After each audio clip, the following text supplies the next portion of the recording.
What's happening, everybody? This is V3 Cast, episode 25. This 25. Is the official Voyag3 podcast. That's right. 25 episodes, man. Not too shabby. We just keep on trucking along. We're not going to stop. We don't want to stop. Never. We can't stop. Never. And this episode is brought to you by Gonish Incense, my favorite number 8 magical. I got a burner in the background, man. So I got my vibe set for episode 25. Yes. So this is the good stuff right here. This is the good stuff. Are you saying we got endorsed by them? No, it's not sponsored. I'm totally kidding. But it's official. But in my mind, it's getting me through. Well, how the hell are you guys doing tonight? Oh, I'm feeling good.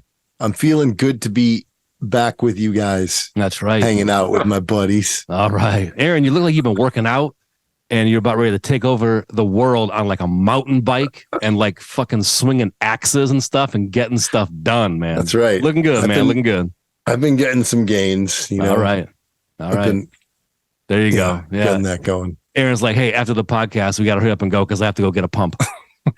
Calm the fuck down. I got to get a pump. We'll get to that. But first, Steve, what are you drinking? Oh, you know what? Sometimes, guys, there's a theme tonight, and that theme is called Breaking the Fucking Rules. Are you ready? Oh, boy. I got 2 drinks. I got S.Pellegrino Essenza Blood Orange with black raspberry and Q Spectacular Tonic Water. Oh, my God. Look at that. Jesus. You're going to be peeing all night, brother. Yeah, man. This is going to be a long episode, too. You better moderate. Are you ready for this? Sometimes the crack doesn't happen good, but tonight I'm going to make it happen. I hope you can hear that. It was loud over here. It was totally muted, dude. Yeah, I didn't hear anything. The new talk coming out of the health centers is that it's better to drink a lot of Coke, a lot of Pepsi, Mountain Dew, but not so much water. Yeah. Oh, my God. Just give up on water. Dude, Vivian cracked me the hell up the other day because we were out. And there was a special occasion because we were on vacation. And she wanted to know if she could have cola. Because, you know, what kids don't want to have cola with their meal. And she's like, can I get something to drink? And I'm like, okay, Vivian. She already had her food. And I'm like, what do you want to drink? And she looks right up at me and she goes, I want a Pepsi. Just out of nowhere. Not talking any other word in this southern drawl or whatever you want to call that, but Pips. That's how she said it, out of nowhere. She thought she could get away with it because she was on vacation. Saying it that way or asking for Pepsi? Yeah, getting a Pepsi. Did she get it? Yeah, for sure. What I do, like when in those kind of special occasions like that, I get one, bust it in half, and they each have a half of one like that. So that's good. You know, we're at Universal Studios. That's okay. Right. She's been listening to Suicidal Tendencies. Yeah, right. Exactly. Just one Pepsi. Pepsi. All I wanted was a Pepsi. And she wouldn't give it to me. That's right. All right. All right, Greg. Well, hey, cheers, fellas. I'm gonna go with another non-alcoholic tonight. So this one is made by Brew Dog. It's called Hazy. I can't tip it, can I? Is it Hazy AF? Hazy AF. Yeah. Dig it. It's a New England non-alcoholic beer. Nice. For my non-alcoholic friends and family. There you go. I've been getting into these non-alcoholics. I already told you guys that. Right. A lot. I think that's going to be the next big thing in craft beer. You know, these non-alcoholic, like a lot of companies are starting to do this non-alcoholic stuff, and it's actually pretty good. Yeah. So cool. Keep your edge. What cup is that? I can't read it. That is Revolver. Revolver. That's all right. That's Revolver. Yeah. Somebody's in a rut. That's okay. All right. No, this is cool. This is actually cool because the drink itself is as something I've had before. It's a margarita, but the best part is, you know how I have the Superman and the Batman and the Wonder Woman glass? Oh yeah. I found the Green Lantern glass way in the back of the cupboard. Oh, so man. I forgot about this for years. Yeah. And there's Hal Jordan there. That Green looks Lantern. like the classic illustration. Is that a vintage glass? It is. Well, it looks vintage, you know? Okay.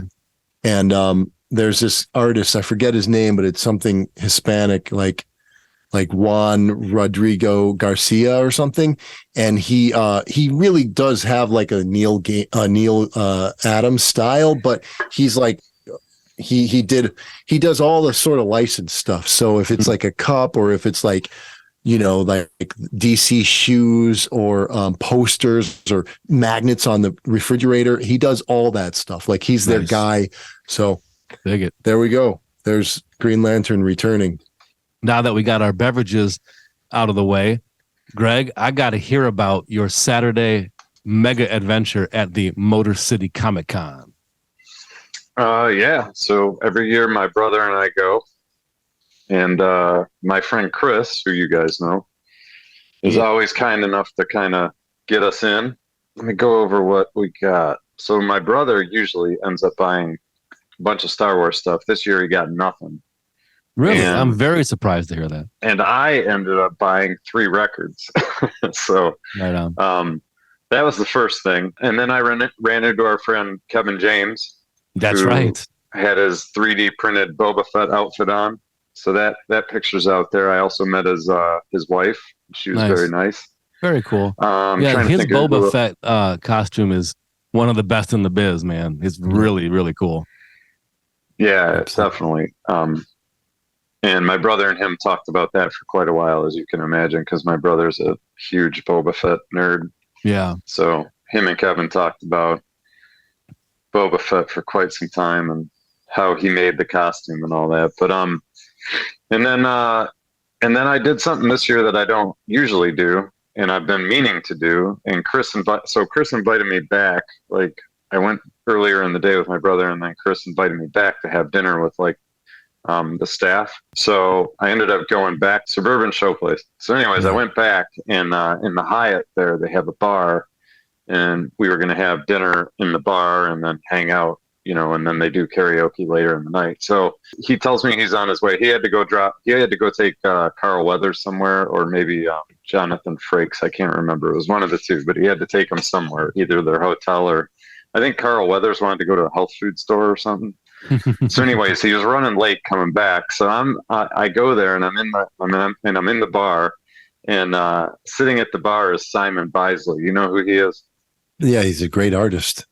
Yeah, he did Lobo. And Judge Dredd too.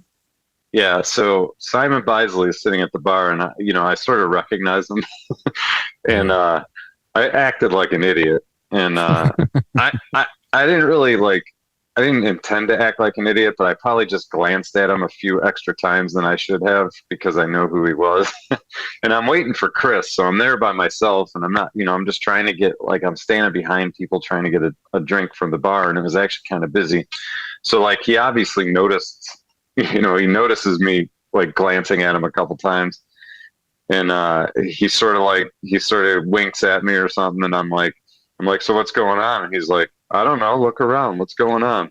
So I feel like I just kind of blew it with him. So that, I was off to a bad start, and so, it's a guy that I obviously know and respect, and I'm just shit in the bed pretty much. Yeah. So then Chris shows up later, and Chris is so happy that I'm there. He's taking me around and introducing me to everybody. And one of the people he chooses to introduce me to is Simon Bisley. Yeah. So now Simon Bisley goes, I met him earlier. I'm just oh, this couldn't have gone any worse. That's hilarious, dude. But anyways, then after that, Chris and I went off with some other friends from the convention there, and we had dinner, and that was cool. And I got to hang out with Chris for once, and I don't usually get to do that. I just kind of blow in and blow out. And I always felt bad about that. So or we see him for 30 seconds, and he's like, I gotta go do this because he's working. And right. so it was cool to finally like go back and just like hang out with him, sort of in his element. And yeah, I mean, it was a great night. I got home 3 a.m. Man, I'm not built that way anymore. Wow. Right. Wow. We didn't even play a show. Yeah, so I mean, it was a good Comic-Con for me. You know, That's like, awesome. I can't forget this. One other person that I spent an extensive part of the night talking to is John Tenney. Oh yeah.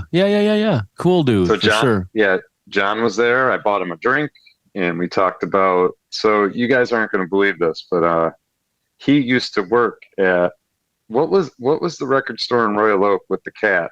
Wendell. Was it? Oh, Off the Record. Off the Record. So John Tenney worked at Off the Record, and he said he named Wendell the cat. Holy moly. So like we talked about, remember when he came to the last Comic-Con we were at, and we talked about like all these synergies between us, like how do we not know each other better than we should? Right. Well, yeah. John Tenney worked at Off the Record all those years when we were going. Yeah. So like I told him, I go, you probably know who I am because I was the annoying kid coming in asking you about Sub Pop releases, you know? Right. So we were like laughing about that, and us coming in, hanging up flyers and stuff like that, all that stuff. Yeah, exactly. All right. Well, one of our featured topics this evening on V3Cast is the brand new film and the fifth, I believe, in the whole Evil Dead universe, if I'm not mistaken, but it is Evil Dead Rise, which is now streaming. And I just realized tonight it's still playing at a couple theaters. So for those people who still like to absolutely see films at the theater, you still have a chance depending what market you're in. It's written and directed by Lee Cronin. I'm not familiar with any work he's done before, but man, he did a good job on this one. Really enjoyed it. And I've been seeing mixed kind of reviews from different camps online. You know, some people are saying really good, and some people are saying like a joke type of a thing. And I don't know. I went in not expecting anything, and I really enjoyed it. It hit on a whole bunch of marks that I think a film in that universe should hit on. I'll list a few for you. They had quite a few nods in there, you know, like the chainsaw that's come up, and you know, Ash was like, come get some, right? They kind of tip their hat to that. They tip their hat to the recordings that are found, you know, on that little reel-to-reel in the cabin in the original. They tip their hat to that. Except it was on a vinyl record this time, which is kind of timely. And Dead by Dawn yelling, they tip their hat to that. And the Swallow Your Soul stuff. It kind of keeps going on and on. There's little nods to the franchise, including one that's not even in the franchise. That has to do with The Shining. I'll just say that for people who haven't seen it yet. And the mom, played by Alyssa Sutherland, such great acting. She was so creepy looking. I mean, that also the special effects and makeup helped. But when she was possessed, oh my God, dude, so gnarly. What did you guys think? Any highlights? Oh, one other thing I'll point out. One of the best title cards that I've seen in years. Most definitely. Yeah, a lot of people are talking about that and actually like spoiling it. So we shouldn't say much more about it. I mean, most people at this point, if they're going to see that movie, they've seen it. But yeah, the title card's great. Yeah, it is. I mean, I don't see what there is to not like about it. I mean, it has the little bit of the comedy stuff that all Evil Dead does. There's no exceptions to that. Every film has that bit of humor mixed in with a bunch of gore and kind of ridiculousness at times. This does the same thing. I don't know. So I think this one is more of a continuation of the remake of the Evil Dead they did a few years back.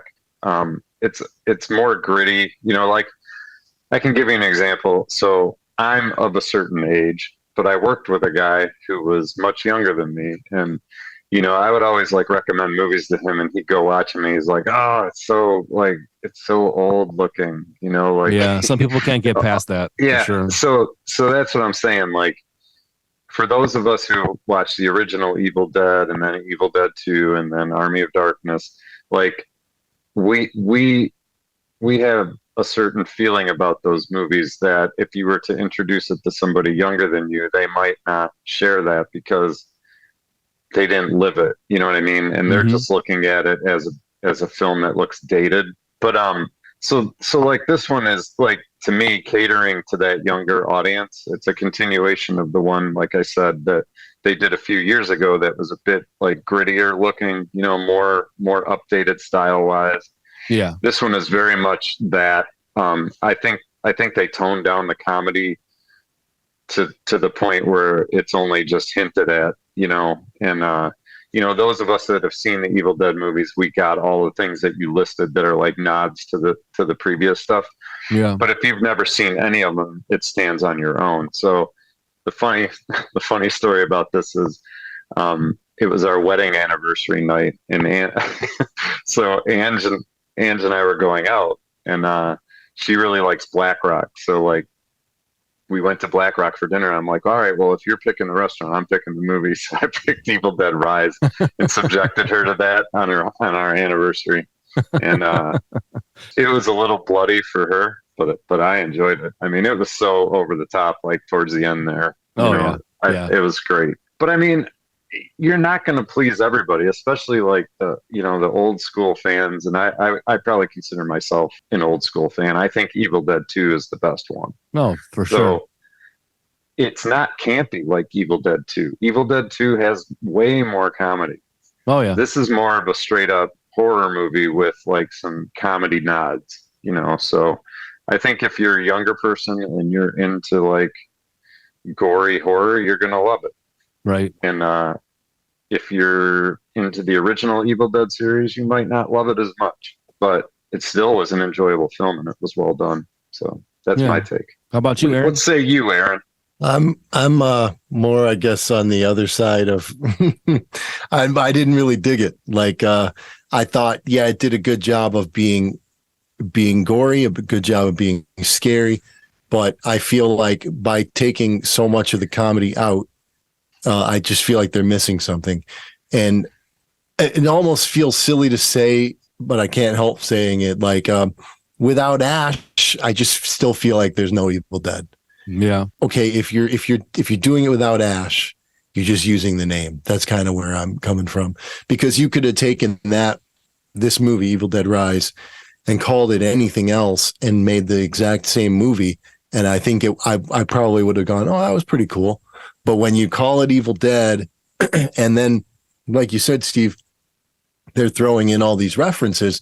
But for me, it felt just like a gesture, like kind of hollow to throw in, you know, swallow your soul and stuff. It's like, if we don't put this stuff in there, the old school people aren't going to like it. Yeah. So I can see they that. put that stuff in there, and I felt like it was kind of, for me, it kind of cheap. Maybe I was just in the wrong mood for it or something, but I was just like, oh man, you know, those are just parts of the script. They didn't feel like an authentic part of the movie.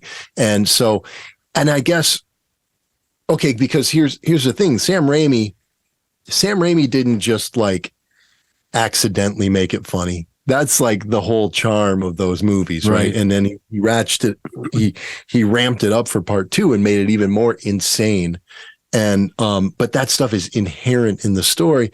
And when you take it out and it's just gore for gore's sake, or just like brutality, which is cool in a movie, but I just feel like you're missing something. So especially when over the last few years they did the Ash versus Evil Dead, which I thought was awesome.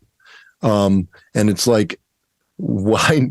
Okay, so we got this indulgence for the old school fans of 3 seasons of Ash versus Evil Dead, which was like a dream come true, you know, bringing Bruce Campbell back and everything. And then they're like, well, we're going to make a remake too. It's like I remember when Battlestar Galactica ended, the remake of Battlestar Galactica, and then like a couple of years later, they're like, we're going to do another Battlestar Galactica, and I'm, what are you talking about? Right. We just had it, you know? So they did the prequel.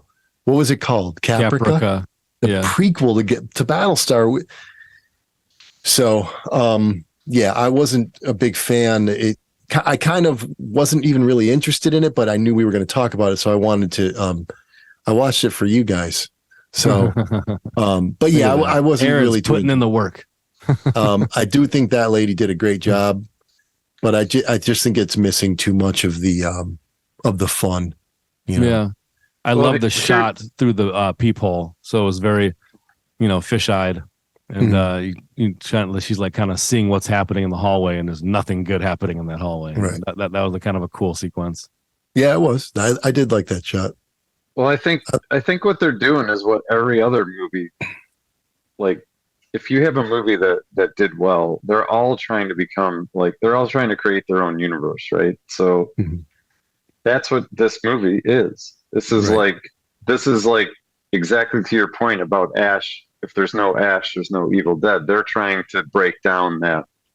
They're trying to break that down so that they can continue to cash checks making Evil Dead movies. Like, the Evil Dead can like get anybody, literally, So or anybody can be possessed and become a movie about that we can call the Evil Dead, So I think that's what they're doing. They're just trying to create that universe, and I mean most film franchises are guilty of that. So I don't know, man.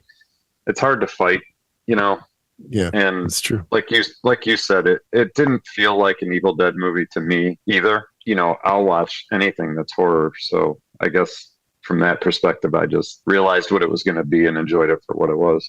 Yeah. I wish I could have done that a little more. The thing that helped anchor it in the Evil Dead universe for me was the book and the recordings, because that's pretty unique to Evil Dead. Yeah. Like they unwillingly cast the incantation by playing the audio out loud. They don't even realize they're doing that in all those instances. So that to me, I guess was enough of an anchor apparently to kind of keep me grounded in that headspace of like, mentally tapping back to the classics. So somehow that worked. And that over the top gore at the end kind of reminded me of some of Evil Dead 2 when things got really crazy, when like he's soaked in blood, and then poof, and then he's back to normal things, weird things like that. So I guess it was enough to anchor me in there, but I can definitely see what you're saying. And that goes back to kind of the overall motto is that just don't do it, in the first place, but you can't turn down all that money, man. Yeah. They got to make their money. Yeah. I get it. But I'm glad you liked it. That's for sure. I'm glad you liked it. So yeah, it was fun. All right. We've come to that part in the show where we share with you our latest Tubi picks. Oh man, we're going right to Tubi picks. Tubi lately. Tubi. This time I have one that I remember hearing about in 1995. A friend of mine at Wayne State was praising it, and I never got to see it. It's called Screamers. It's with Peter Weller, and it's a science fiction movie, kind of low budget, but they use their budget well, about interplanetary wars and humans fighting each other over this material mineral or whatever that they're mining on this planet, and it's all financially driven, so there's corporations and they're fighting each other. The Americans made this robot called a Screamer, a bunch of these units that go around. They have they burrow under the sand, and they have blades and stuff on them, and they can fly through the air and shoot at people and kill them. They were meant to kill the enemy, but then these robots started evolving and started making themselves and basically turning on all the humans. Oh man. And they're upgrading their designs and stuff, and then they end up looking like they're basically like robots in human flesh. I mean, we've seen all these kinds of things before, but so you can't trust anybody after a while, and it's a cool movie. I still think though what threw me off back then was the title. I don't think the title's any good for a science fiction movie about killer robots. I would never think that Screamers is a sci-fi movie. Yeah, me neither. I thought it was horror for sure. Yeah, until you started explaining it. I'm like, And it's based on a Philip K. Dick story, like a million other science fiction movies.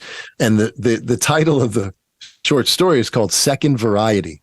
which is not any better than Screamers. Equally bad, right? Because it's like the first variety of Screamers is the simple rolling bladed thing, and then the second variety is like the more evolved kind. But you should never have to explain a title in a sentence like that. Yeah.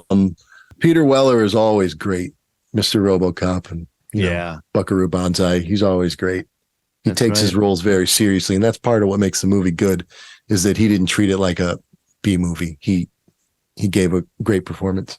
Yeah, and he was also in the latest Panos Cosmatos short in Cabinet of Curiosities too. See, so he's always working. He's still working.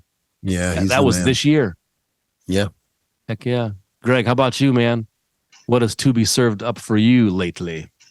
I'm going to recommend that everybody watch Class of 1984. You ever seen this movie? A long time ago. No, but I've heard of it a million times. It's got a few people in it whose names you might recognize. Roddy McDowell. Yep. Michael J. Fox. Really? So basically, yeah, he's in it. This is like pre Back to the Future. Wow. What was the name of his TV show? Family Ties? Family Ties. Yeah, I mean, he's super young in it. So anyways, it's a story you've seen before. It's like a new teacher in a school that's like inner city high school, and it's out of control. And so anyways, he ends up getting in a fight with the leader of one of the punk posses or whatever you want to call it, like does something to this guy's wife. And then, there's this whole thing. So, but it's pretty good, man. It's on Tubi. You can watch it. Yeah. I don't need to go on and on about it. Class of 1984. It's got Michael J. Fox in it, for Christ's sake. Right. A lot of people are fans of that film, for sure. And it's post-apocalyptic, right? No, not really. Yeah, I think you might be, Aaron. I think you might be thinking of Doom Generation. No, I'm thinking of like Class of Nukem High. Class of Nukem High. Oh, okay. No. This is not that. No, it's not. Okay, it's a trauma film. Right, which is also fucking awesome, but it's not this one, right? Is it related to it? Is it like a prequel? It's not like it at all. No, it's not a prequel or nothing. Like maybe Before Class of 84, and then in 86 there was the nuclear war, so then the Class of Nukem High. Right. No, I see where you're going, but that's not the case. No, that's not it. Okay. The movie's called Class of 1984. It's not post-apocalyptic. All right. You know what episode 25 of V3 Cast has in common with me? It's breaking all the rules, man. I have a pick, and it's not even on fucking Tubi. Oh God, what? I mean, come on. No, it doesn't listen. count. Let me explain. I knew Aaron was. I was on vacation. I knew this was coming. I was on a family vacation, so I didn't have access to Tubi, nor really time to watch Tubi. Oh, you didn't have access to your phone? No, I don't have it on my Tubi's phone. I just have it. I just Steve. have it on the Apple TV at the house. But I did on Friday night watch a really cool movie. I don't even know what it was on. It might have been Netflix, but it's called Run, Sweetheart, Run. Ever heard about it? Nope. Dude, it's so good. I'm not going to tell you anything about it. Just watch Run, Sweetheart, Run. People watching the podcast know what people in Voyager 3 like. So just trust me. And it was a great film because you need to not know, in my opinion, for it to hit you properly. You don't need to have any preview or trailer or any insight into it. I mean, I guess I'm not even going to tell you what genre it is. Run, Sweetheart, Run. Just watch it. Loved it. Really cool. It's on Amazon Prime. It's not on Netflix. Amazon Prime. Okay, thank you. Music's done by Rob, who probably is most known I like Rob for doing the Maniac remake, but he has a large list of film credits. But super fun. Not on Tubi, so I apologize for not having an official Tubi pick. But next time, I'm going to come at you with a Tubi pick. We're breaking rules on episode 25. Look out, y'all. This has been your Amazon Prime pick. Yeah. Steve. There you go. Apparently calling an audible. All right. Man. We breaking the rules. Okay. We're zooming. So let's recap. What we got: Screamers, Class of 1984, and Run, Sweetheart, Run. That's your to-do list for this week. That's right. On this episode's edition of Collecting Cool Stuff, we have Steve. You're up, man. What do you have? Oh, I got a doozy. Picture it. It was during the COVID lockdown, and I was on Twitter, and I come across a tweet that said there are copies available of Coven on VHS. Nice. So that was a tweet from Mark Borchardt himself, and he autographed it for me. To Steve. Hell yeah. Stay safe, Mark Borchardt. Stay 2021. safe. And it's timely. I know. It was 2020. So awesome. Cool, man. So very cool. So and him and I emailed a couple times back and forth after I got that from him, and I was telling him about New York Ninja because that was before it was out. But no, he was a super cool guy. But we already knew that. Yeah, that's so cool. So yeah. I mean, he gave his uncle a bath, for Christ's sake. You know he's a good guy. That's right. Right. Oh yeah, and the back has cool stuff. You guys remember that shot at the desk?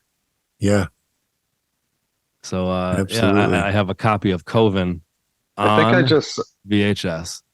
Wasn't I sending you guys like text messages? I was just watching that movie like last week. Yeah, totally. Yeah, American. I was movie. Watching American movie. Yeah. If anybody doesn't know about American Movie who watches this podcast, go. If they don't know by watch now. It immediately, and you will. That'll be probably added to your top 10 films. I would say, especially if you're a film person and a genre film person, because that movie now is kind of.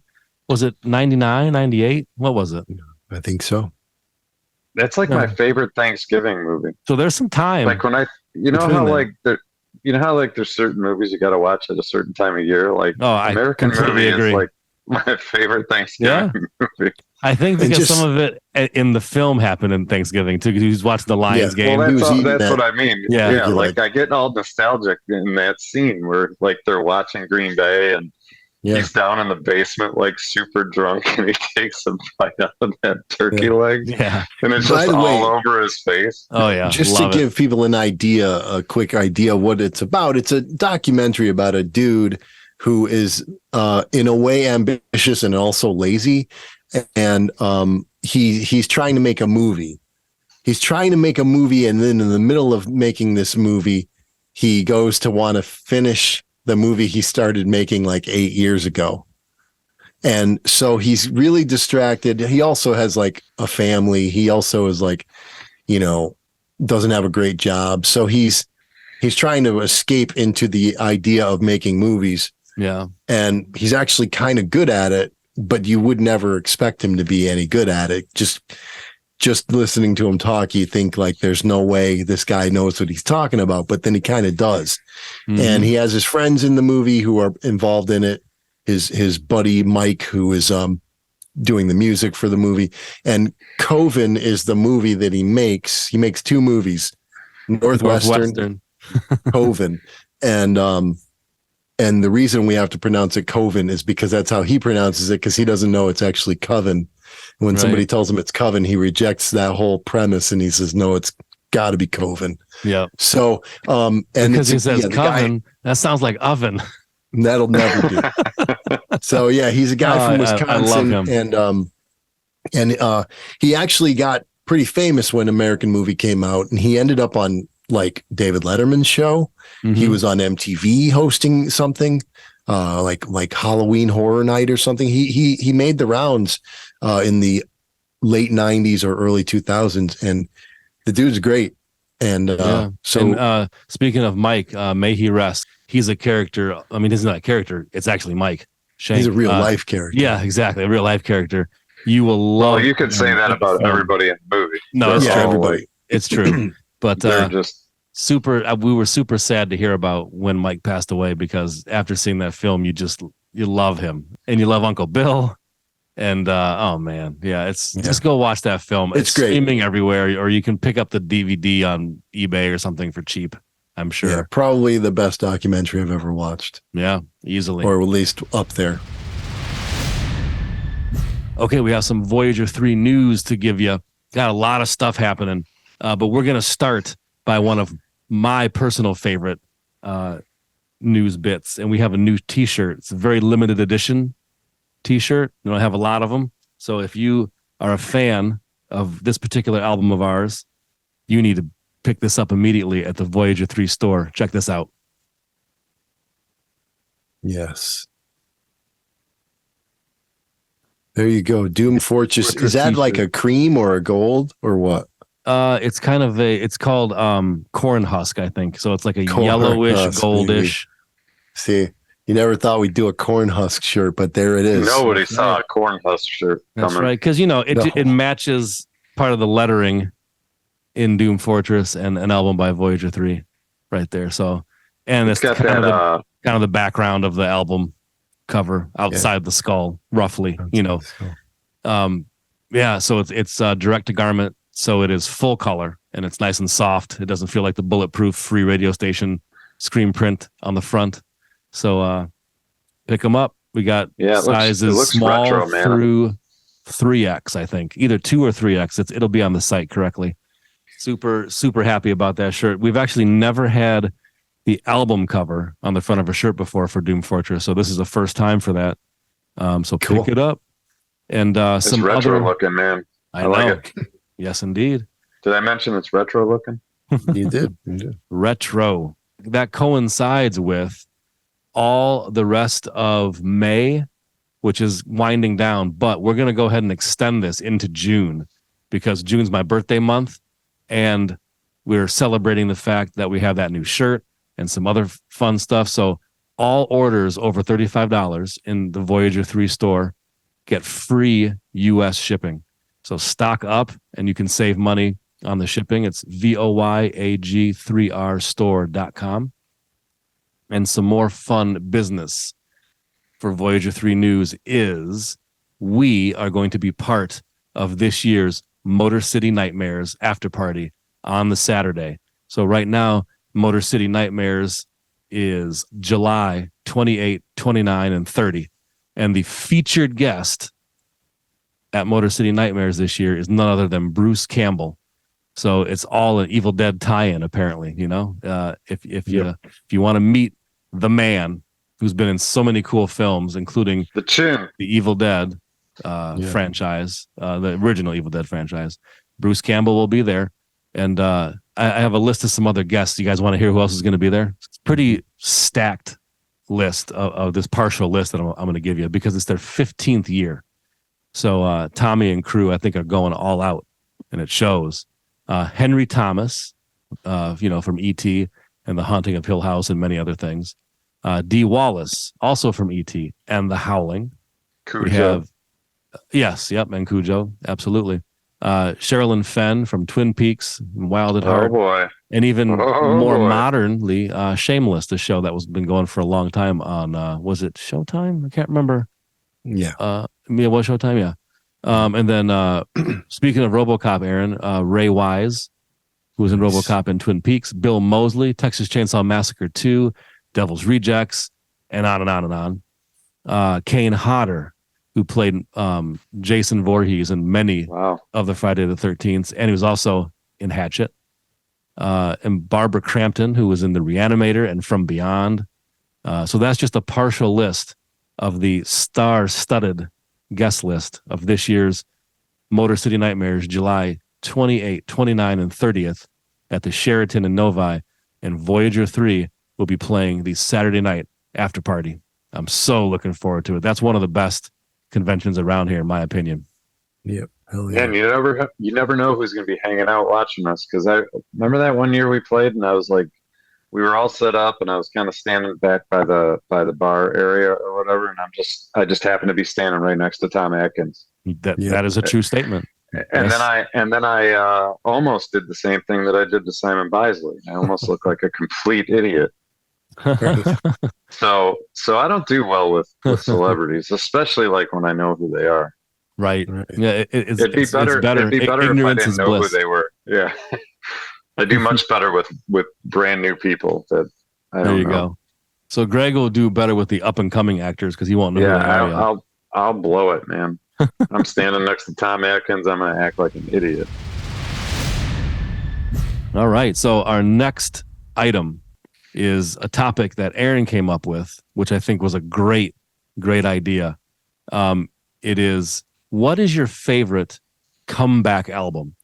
Now, that's kind of a loaded question because that can mean a lot of things. Like Aaron was explaining to us, like maybe the band actually never stopped playing, but they're like, for example, their singer left and maybe they did 1 or 2 albums, for example, that people were lukewarm on or didn't like, and then the singer came back, so that would be their comeback album. Or the band actually broke up, and maybe they came back, but who knows what combination of people, probably, some original people, obviously, but, it's a sliding scale of criteria. But generally, when the band returns to what most people, or at least you, preferred them to sound like or be doing, I hope that makes sense. So Aaron's topics are always the most complex. Yes, they're heady, topics. But you know what, though? They're high value. They're high value topics, man. Good job, Aaron. Thank you. All right. Well, I guess since you thought of the topic, do you want to go first, or do you want to tell which one of us are going first? I want Greg to go first. Under the bus. That's man. what you get for talking smack about Aaron's topic. Yeah. Yep. He does this all the time though. Like he'll say, "Hey, I got this idea for a topic," and then there's like a text that's like a 2-pager explaining like, all right, so I think I got the criteria right. So I'm not gonna beat around the bush. Perfect Strangers by Deep Purple. Nice. Bam. It ended up being their 11th record, but it had been 9 years since they put a record out. Boy, I don't want to say I was never a Deep Purple fan, because that's not true. I liked Deep Purple, but they never really like grabbed me like they seemed to grab some of my friends. But when Perfect Strangers came out, I was like, holy crap, man. Like maybe I was just wrong about Deep Purple all these years. Right. Everything Because just started to click. Yeah, I mean, and I do think that a lot of people will say that that's not like one of the best Deep Purple records. But for me, like, just being a sort of a casual Deep Purple fan, like hearing him come back and like that first track, when it finally kicks in, I was just like, wow, this is really well done, well produced, well written. The song Perfect Strangers, Knocking at Your Back Door, and even like the lesser known tracks on that record, I think it's all good, man. Like I'm gonna spin that tomorrow and refresh myself. It had like that string part on the intro, and then it finally kicks in. It's just I don't know. That's my Deep Purple record, and like the cover is so simple. It's just like the DP logo, and I don't know. There's just something really good about it. Yeah. So mine is 1980s Discipline by King Crimson, because King Crimson broke up just after the release of Red in 1974. So there was a 6-year gap between that. As a matter of fact, Robert Fripp didn't even want to call the new band, which featured still Bill Bruford on drums, Tony Levin on bass, Adrian Belew on vocals and guitar, who had never been in King Crimson before, and of course Robert Fripp on guitar.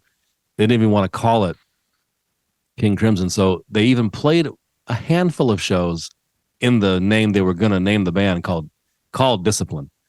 And then it quickly became apparent that they need to just keep calling it King Crimson. So Discipline came out in 1980, and that just set, for a lot of people, and myself included, the world of rock and pop and prog on its ear, with the mixed time signatures at the same time, the guitars kind of weaving in and out of each other. The great Bill Bruford with his embroidery of polyrhythms, kind of creating the best rhythm section in the business, and the Simmons drums, and Tony Levin with the stick. Come on, man. It doesn't get better than that. And there's still songs that back when King Crimson played with Adrian Belew up until, probably 2008 even, I think, roughly. They still played many songs off Discipline, all those years later, 40 plus years later. So I think they withstood the test of time for sure. Probably the two most popular tracks, I would say, would be Elephant Talk and Frame by Frame, but every track is good in my opinion. So that is my pick for best comeback album. Awesome. Mine is I'm going to borrow from Steve. I'm going to break the rules tonight. All right, see, episode 25, man. We're breaking rules. So you came up with a topic and then you broke the rules of your own topic. I did. I broke the rules because it's a double. It's a double dip, but it's the same band. So Heaven and Hell, which is the Okay, so Black Sabbath with Dio, right? They ended up calling it Heaven and Hell when they got back together in the 2007, I believe, because they didn't have it was a legal thing, right? They didn't want to call it Black Sabbath. So they called it Heaven and Hell, and the album was called The Devil You Know. They hadn't made an album with Dio since, I believe, 1992 with Dehumanizer. I love everything Sabbath did with Dio, and that was a huge gap between 92 and 2009, I think, was The Devil You Know. It's a great album. It's really a perfect album as far as, what I would have wanted from those guys, with Tony Iommi, Geezer Butler, and it wasn't Bill Ward on drums. He didn't want to do it, or he couldn't do it, whatever. But it was Vinny Appice, which is basically just as good. Or, if you can't get Bill Ward and you're Tony Iommi, you get Vinny Appice. Yeah. So that's a great album. And but at the same time, after Dio died, soon after that album came out, a few years later, they got back together with Ozzy, and they did 13, which they hadn't done an album with Ozzy. I believe, was it 78? Was it the last album with Ozzy? Right around there for sure. 78 or 79. You're not far off if you're not right on. And they had dabbled, in the meantime, they had done some live stuff. They had done a song or two, a few songs, 3 songs maybe, just like they had done with Dio. They had done a few songs, but this was a full-on album. And it was another return to greatness. I don't like any kind of modern Ozzy stuff for a long time, but when you put him with the guys in the band, he's able to come up with real sounding Ozzy stuff. Not do you like No More Tears era? I love that record. It's cool, but it's not my. I don't love it, but it's cool. It's cool. Yeah. But this sounds like Sabbath to me. I mean, it's as close as you can get to sounding like that classic sound. There are a lot of people who say that Rick Rubin didn't contribute anything to that album, but I don't agree, because it sounds to me like Black Sabbath should sound. Obviously, the production is modern, but the approach to it sounds like back to the 70s, the way they wrote back then. And that's all Rick Rubin wanted from them, is to forget everything they had done since 1976 or whatever, 1977, and go back and make an album like that. And to me, that's what they did. So It's a double dip, but it's the Sabbath guys with 2 different singers, 2 amazing comeback albums. And luckily the last thing they'll do, I mean, they can never make another album with Dio. I do not think they're going to make another album with Ozzy, and they shouldn't, because they can't top 13. So, 2 great albums, 2 great comeback albums. Nice. Okay, our final topic of this V3 cast is kind of a philosophical question. We talk about movies all the time on this podcast. We love movies, and we want to know, and we're going to discuss it too, what do you think is the future of movie theaters? As everybody knows, streaming is becoming more and more prevalent, and especially after the COVID pandemic, that really pushed streaming into the forefront. And some films here and there are actually released just straight to streaming and bypass the theaters. I mean, big films that you wouldn't think would do that. Obviously, indie films, would likely skip the theater nowadays. But what do you guys think about that? And what's your experience in the theaters lately? I think the theater's doing okay. I don't know. I think that people, maybe they're hyping it up a little too much about it being a dying thing. I don't know if that's true. I know they're really trying to make sure that doesn't happen. Like every time I go to the theater, there's a PSA before the movie with Nicole Kidman or with the cast of the movie I'm going to see. And they're talking about how great it is to come to the movie theater and get popcorn and everything. And it's kind of like they're preaching to the people who are already in the theater. So I don't know how effective it is, because I'm already there. But those people are on board typically, right? Right.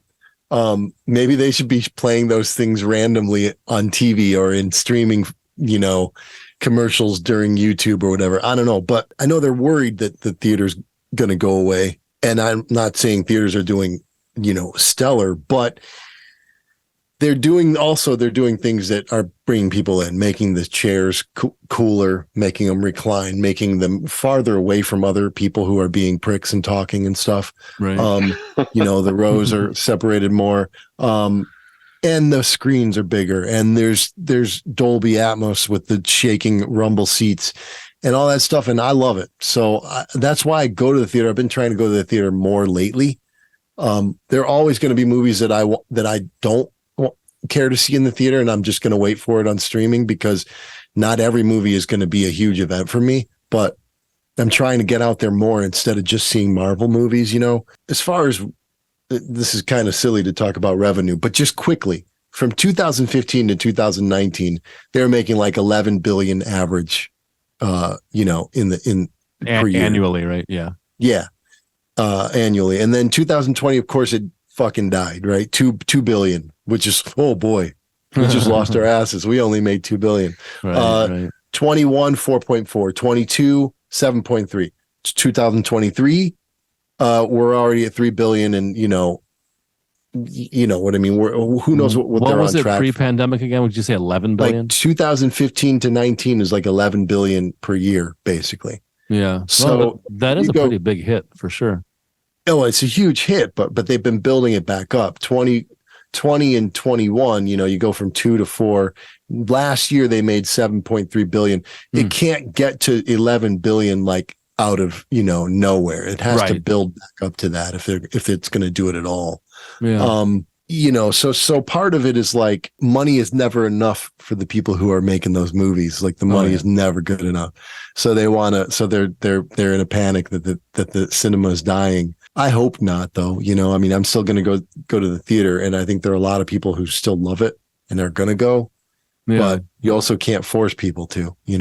Yeah, I definitely do enjoy the theater. I have a pretty decent 5.1 sound system at the house and a decent sized flat screen with the high dynamic range and all that kind of stuff. So everything looks great and sounds great. So, but yeah, it still can't touch the full Dolby Atmos rig, where you got the total immersive sound and the much larger screen. So yeah, it definitely is still king. I think the thing for me that makes it the most deterrent to go is the behavior of other humans in the movie theater, unfortunately. So, that being said, I'm not about to get in a fight over a movie. So what I've done is I just go less, and when I do go, I'm strategic about it. We'll go, like the whole family will go like on Saturday morning at a 10 a.m. show. Right. And a lot of times, even if it's like that weekend the movie came out, the theater's under half full because nobody wants to go see a movie that early. Like, perfect example of that is the whole family went to go see Super Mario Brothers on that Saturday after the Friday opening. And we went like the 10:30 show. And, it's probably 45% capacity roughly to the theater. And it was absolutely a wonderful experience. We sat in the middle, so you get the perfect panning of how it was designed and how it was mixed. Imagine is a theater that we usually go to, and they do a absolutely fantastic job. It's clean, everybody's polite, the food's good. Yeah, so for me personally, it's the behavior of other people talking or on their phones and all this kind of stuff. So we just go when there's the least of that possible. I probably will never go again, like at the 7:30 show on a Friday night when the movie opens, unfortunately, because there's a good energy there sometimes, most of the time, but there's also people who just don't want to really be in the movie theater. Apparently, they'd rather just be chit-chatting or texting or something like that, and that's a bummer. Yeah, I usually go in the morning every movie I go to if I can help it. Yeah, on a weekday in the morning. Oh, weekday. I don't think I go to movies at night ever. Yeah. But we're a different demographic, like we have kids, so like for us it's easy to go to in the morning. So like really my more recent experience with movie theaters is it's been pretty good. Like there aren't a lot of people that like talk or carry on during the movie, because I don't go on a weekend night, I'm just not, that's not when I would be going, Of course, I'm also not seeing movies that adults would see. I'm seeing all kids movies, so like seeing them in the afternoon, I just treat it like a nap. I just go there and, recline. And if the kids movie I'm watching isn't good, I just take a nap. I don't know, man. I think it's hard to say because there's like we talked earlier about the new generation. That's the new generation of movie watchers. I feel like they're very used to having groceries delivered to them and people bringing them carry out food and like everything is automated. Uber and Lyft and Grubhub and everything they can get everything delivered to them. So like I don't know I don't know how much of a future movie theaters have because it requires them to go somewhere and do it. Right. They've made it easy to pick exactly which seat you want, like almost like you're booking a flight. Oh, I want these 3 or 4 seats in the middle. They've made it easy, but I just I don't know. I see it in my own kids too. They're just so used to everything being instant, and like the idea of what do you mean I have to like get in my car and go drive somewhere to watch a movie? I can just watch it here on my phone or right. So I honestly I don't know, but I do agree with all the things you guys said about why movies are great. The food is good. There's something about being in the theater with like the true sound and the bigger screen, especially like that when we saw Dungeons and Dragons on that enormous super EMAX screen is amazing. So if it's a movie you really really want to see and it's a visually it seems like it's going to be like a good visual movie, you want to see it in the theater, like Indiana Jones or Star Wars or Marvel movies for that matter. Like any of that stuff is going to be great in the theater and it's going to be better than watching it at home. Yeah, for sure. But if you're into indie documentaries, that's probably not like necessary. Right. It's kind of overkill to see it. Yeah, exactly. I mean, you could probably watch that at home with your own setup and enjoy it just as much. So I don't know. I think they'll continue to kind of find ways to lure people in. The most recent thing I'm aware of is like they've really expanded the menu. Like at the Imagine by My House, like they have samosas. I was like, so now the movie theater have Indian food. That's like amazing. Like, right. You could literally go there and have like a real meal. It's not just like hot dogs and all the stuff that you'd think it would be. When we saw Super Mario Brothers, my wife got edamame. You know what that is? Like those pods and the thing, and they're good. We have them at home, but I would never imagine that would be on the menu at a movie theater. Like, oh, I'll be damned. But those are the things that Aaron was talking about, so it started with the bigger, the bigger seats that are, you can heat them up and you can recline them. And then it, now it's bigger screens, better sound, they're going to keep finding ways to enhance the experience. And, obviously menu is going to be, they also bring it right to your seat now. Yeah. Order the food at the counter and they bring it to you like a restaurant, so that I think that's new, at least new to me. Some people do like to go out still and go on a date or take your wife out for an evening or something, not that a movie is necessarily the best choice depending on the situation, but it could be some of the time, I guess, it just depends, but there'll still be an avenue for it. But what do you guys think, our listeners out there? Do you go to the theaters much anymore? Do you go a lot? Do you never go? What are some of your pros and cons that you've experienced in the theaters? And let us know in the comments because we'd be curious to know what you think. Is popcorn a big deal to you, or do you think it's overhyped? I think it's amazing. Do you think I'm an idiot because I love popcorn, or Steve's an idiot, or Greg's an idiot because we eat so much popcorn? Or do you love popcorn even more than we do? Yeah. Let us know. What's your favorite thing to eat with popcorn? Popcorn is the main reason I go to the theater. I'm not even going to lie. Right. Yeah. Are you, do you like a Coke? Do you like a Slurpee? Or do you like a beer? Do you like a Pepsi? Do you like a Pepsi? All right. So that is going to wrap up this V3 Cast episode 25. Do us a favor, and if you enjoy this podcast, like and subscribe, spread the word, and we will see you next time on V3 Cast.